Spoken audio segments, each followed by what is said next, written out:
पंडित, आज की रात फैसला कुन रात होगी। तेरी महारानी कल की सुबह देखने के लिए जिंदा नहीं रहेगी। और पंडित, अगर तू मेरी योजना में हायल हुआ या डंगा बना तो इसका जहर मैं तेरे शरीर में उतार दूंगी। महारानी को मारने से पहले मैं तुझे मौत की नींद सुला दूंगी।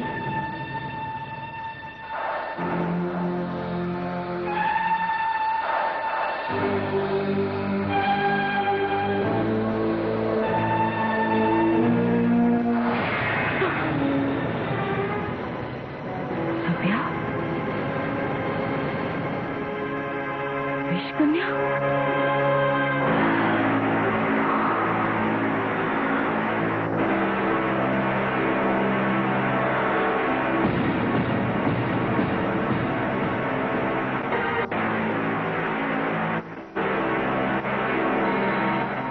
वो तो तुम जान गई कि मैं विषकन्या हूँ।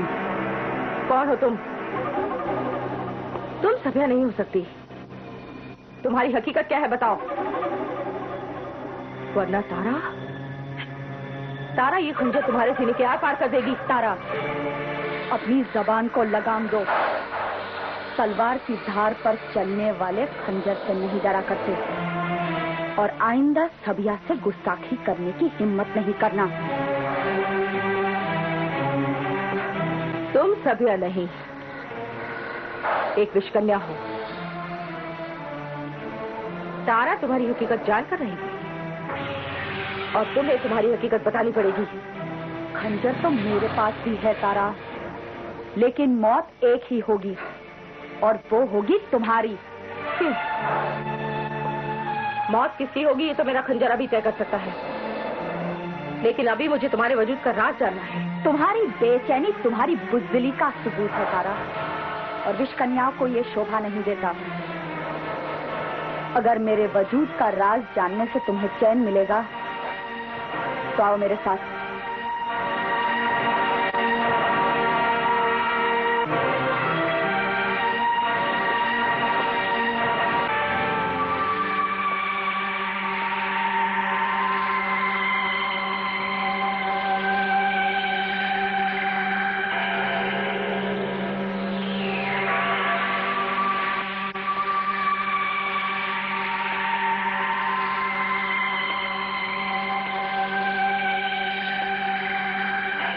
सजा पूरे खानदान से चुकता की जाएगी। सजा पूरे खानदान से चुकता की जाएगी। तो पर्दाफाश हुआ। ये तुम्हारी साजिश है तारा। तुमने मुझे यहाँ कैद करके इस फरेबी को मेरी जगह दिलवा के महारानी कलावती को मार डाले की साजिश रची है। ये साजिश तारा की नहीं, मेरी है, मेरी। और मेरा निशाना कलावती नहीं, महाराज शिवदत्त हैं। तुम दोनों मिलकर चुनारगढ़ राज्य को नेस्तनाबूद करना चाहते हो, लेकिन तुम्हारी ये ख्वाहिश कभी पूरी नहीं होगी। तुम्हारे नापाक इरादे कभी सफल नहीं होंगे। अच्छा,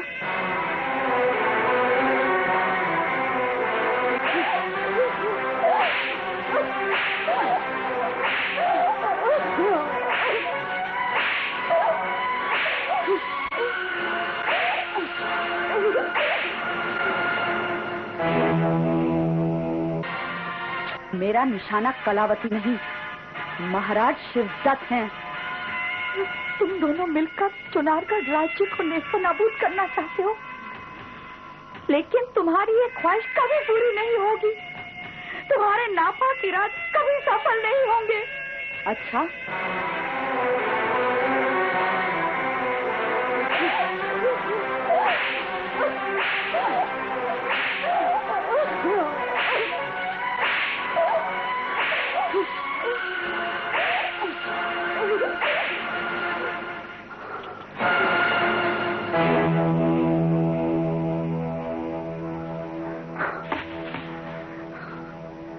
देखा तारा, जो भी मेरे रास्ते में रुकावट बनेगा उसका यही अंजाम होगा। लेकिन तुम्हारी महाराज से क्या दुश्मनी है? उन्हें क्यों मारना चाहती हो तुम? जानना चाहती हो तुम? सुनो,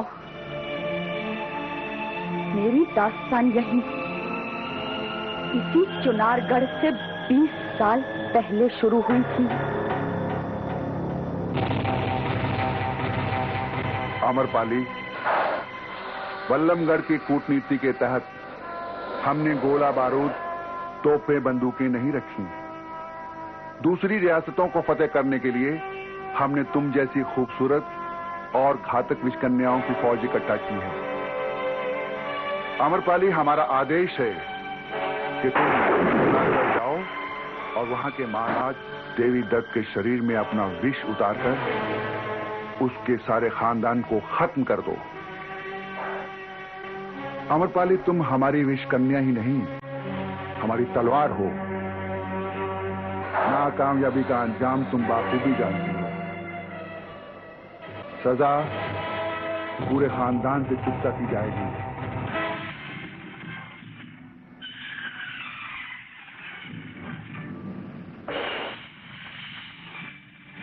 आम्रपाली तो महाराज अनंगपाल की ताबेदार थी और अपने महाराज के हुक्म के मुताबिक उसे चुनारगढ़ के शाही खानदान को खत्म करना ही था, और वही आम्रपाली ने किया।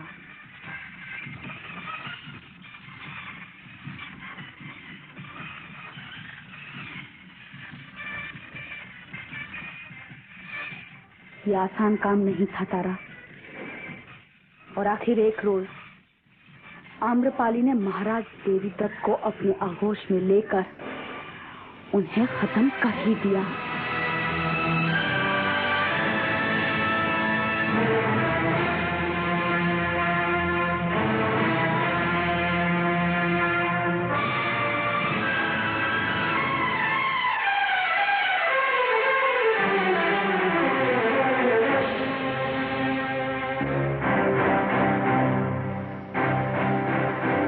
और आम्रपाली ने अपनी सहेली जमुना की मदद से देवी दत्त के बेटे शिवदत्त को विष पुरुष बनाकर एक चलते फिरते जिंदा मुर्दे में तब्दील कर ही दिया। और उसका तीसरा शिकार था महारानी सत्यवती। महाराज अनंगपाल के हुक्म के मुताबिक आम्रपाली ने चुनारगढ़ की महारानी सत्यवती को भी नहीं छोड़ा, लेकिन आम्रपाली की सबसे बड़ी भूल ये थी कि उसने उस शिवदत्त को एक लाचार बच्चा समझकर उसे छोड़ दिया। आम्रपाली ने अपना विष महारानी सत्यवती के शरीर में उतार दिया, लेकिन मरते मरते सत्यवती ने खंजर से आम्रपाली के शरीर पर वार किया। आम्रपाली बच सकती थी, लेकिन तभी उसी शिवदत्त ने, जिसे आम्रपाली ने लाचार समझकर छोड़ दिया था, जमुना को खत्म करने के बाद खंजर उठाकर आम्रपाली के शरीर में उतार दिया।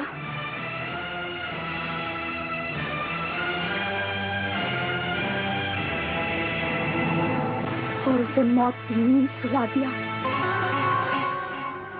मैं इस दास्तान से वाकिफ हूँ, लेकिन इसके बाद उस दास्तान से तुम वाकिफ नहीं हो जो बल्लमगढ़ में आम्रपाली की माँ और उसकी बेटी पर गुजरी थी।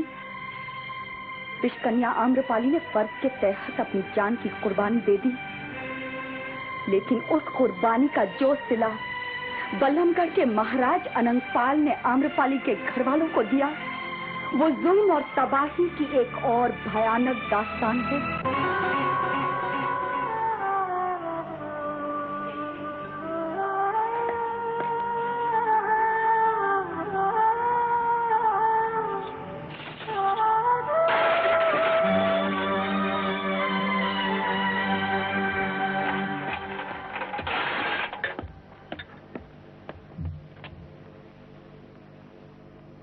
रहीम भाई, तुम यहाँ कैसे?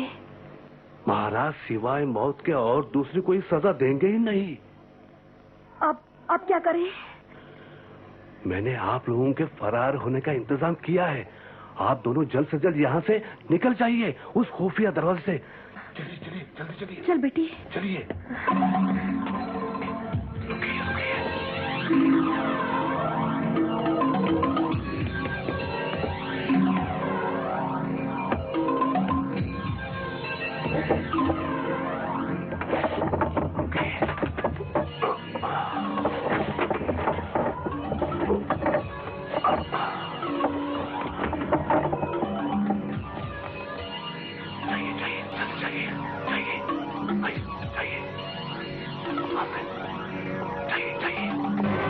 जल्दी दरवाजा खोलो।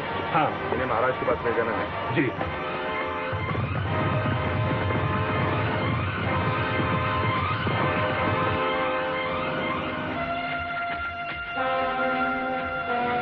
अल्लाह के फजल से हमने आपको तो यहाँ तो पहुँचा दिया, लेकिन ये जगह खतरे से खाली नहीं है। क्या? भारत के सिपाहियों को इस जगह का पता चल गया है। वो इधर ही आ रहे हैं।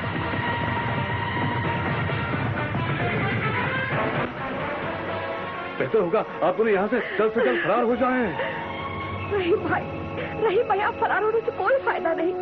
वो खूंखार सिपाही हमें कहीं ना कहीं दबोच लेंगे। रहीम भाई, मुझे मेरी जान की चिंता नहीं, बस मेरी आम्रपाली की आखिरी निशानी अम्बा बच जाए, आम्रपाली की इच्छा पूरी हो जाए, मेरी अम्बा दुष्कन्या बनने के दुर्भाग्य से बच जाए। रहीम भाई, वो बेरहम सिपाही किसी भी पल यहाँ आ सकते हैं।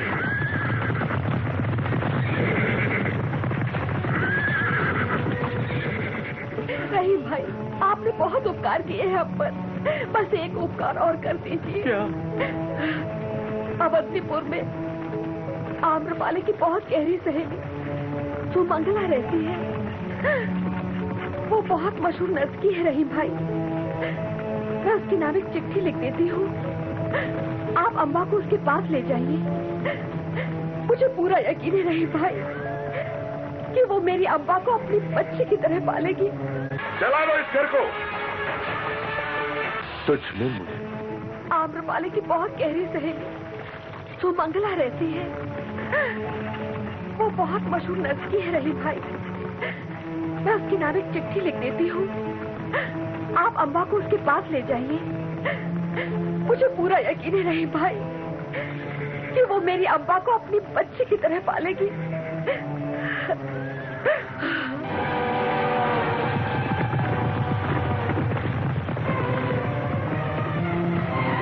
ये लीजिए रहीम भाई, ये सुमंगला को चिट्ठी दीजिएगा और आप अम्बा को लेकर फौरन यहाँ से निकल जाइए। और आप? मैं यही रहूंगी। आप यही रहेंगे तो पकड़ी जाएंगी, वो आपको जान से मार डालेंगे। मौत मेरे सामने है रहीम भाई, मैं इस घर को आग लगाकर जल मरूंगी। या खुदा! हाँ रहीम भाई, ताकि वो सिपाही समझे कि मैं और अम्बा दोनों जलकर मर गई और मेरी अम्बा का पीछा छोड़ दे, ताकि मेरी बच्ची सुकून से जी सके। रहीम भाई, चला लो इस घर को।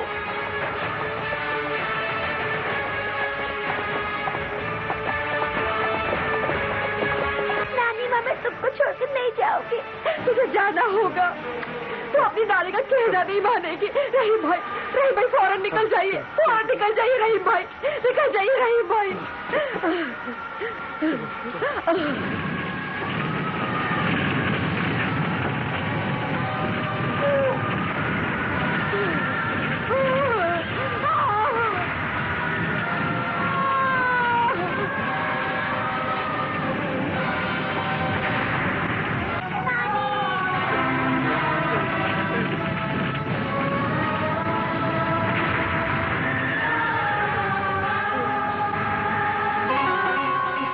कितनी दर्दनाक और भयानक है अम्बा के बचपन की दास्तान। वो तो है, लेकिन तुम्हारी ये दास्तान और महाराज शिवदत्त से तुम्हारी अदावत, इन दो अलग अलग बातों का आपस में क्या ताल्लुक है? बहुत गहरा ताल्लुक है, क्योंकि वो बदनसीब अम्बा और कोई नहीं, मैं हूँ। मैं। ओह, तो तुम अम्बा हो, तब तो तुम्हें अपनी तबाही का बदला बल्लमगढ़ के महाराज अनंगपाल से लेना चाहिए। नहीं, मेरी जिंदगी में जब भी खुशी या उम्मीद की किरण फूटी, उस किरण को शिवदत्त ने ही बुझाया और मुझे अंधेरों में भटकने के लिए मजबूर कर दिया। ऐसी क्या ज्यादती कर दी शिवदत्त ने तुम्हारे साथ कि तुम उनके खून की प्यासी हो गई? मेरी तबाही का सफर शिवदत्त से शुरू हुआ था और इस सफर का अंत शिवदत्त के खात्मे से ही होगा। मेरे प्यार और ममता का दूसरा आशियाना शिवदत्त ने ही जलाकर खाक कर दिया और ये बिजली गिरी सुमंगला मौसी की सुकून भरी जिंदगी पर, जहां नानी माँ के कहने पर रहीम चाचा ने मुझे हिफाजत के तौर पर देखभाल के लिए पहुंचाया था। ये तो बहुत बुरा हुआ रहीम चाचा। बल्लमगढ़ के महाराजा को ऐसा नहीं करना चाहिए था। अच्छा हुआ इस मासूम को आप यहाँ ले आए। अर्चना बेटी, ये तुम्हारी बहन अम्बा है, अभी हमारे साथ रहेगी। लेकिन रहीम चाचा, मौसी क्यों नहीं आई? अब वो बेचारी इस दुनिया में नहीं रही। क्या कह रहे हैं आप?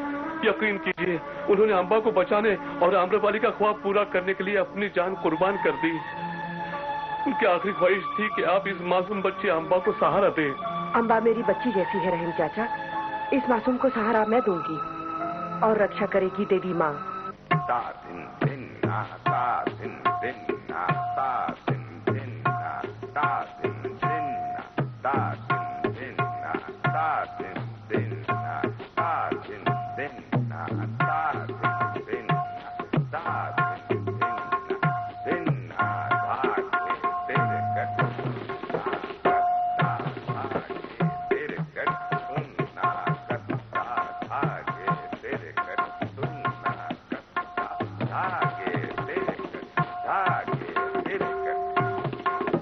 आज की शिक्षा पूर्ण हुई बेटी, जीती रहो।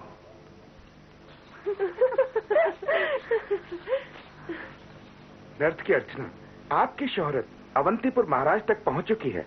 महाराज का आदेश है कि आप आज की शाही महफिल में अपने नृत्य कला का प्रदर्शन करें। मैं? जी आप। ये तो बहुत बड़ी इज्जत बख्शी है महाराज ने तुम पर। जरूर कोई खास मौका होगा इस महफिल का। पास की रियासत के महाराज मेहमान के रूप में अवंतीपुर पधारे हैं। आज उन्हीं की शान में अपने शाही मेहमान के लिए महाराज ने ये जश्न का आयोजन किया है। ऐसा मौका किसे मिलता है अर्चना? अब तो तुम्हारे नृत्य और कला की धूम मच जाएगी। ये तो तुम्हारा सौभाग्य है। साथ में तुम्हारी दुआएं और प्यार। आज अगर सुमंगला मौसी जिंदा होती तो कितनी खुश होती। लेकिन खैर, उनकी दुआएं हमारे साथ है। जा अर्चना और फतेह कर ले दोनों महाराजाओं के दिल।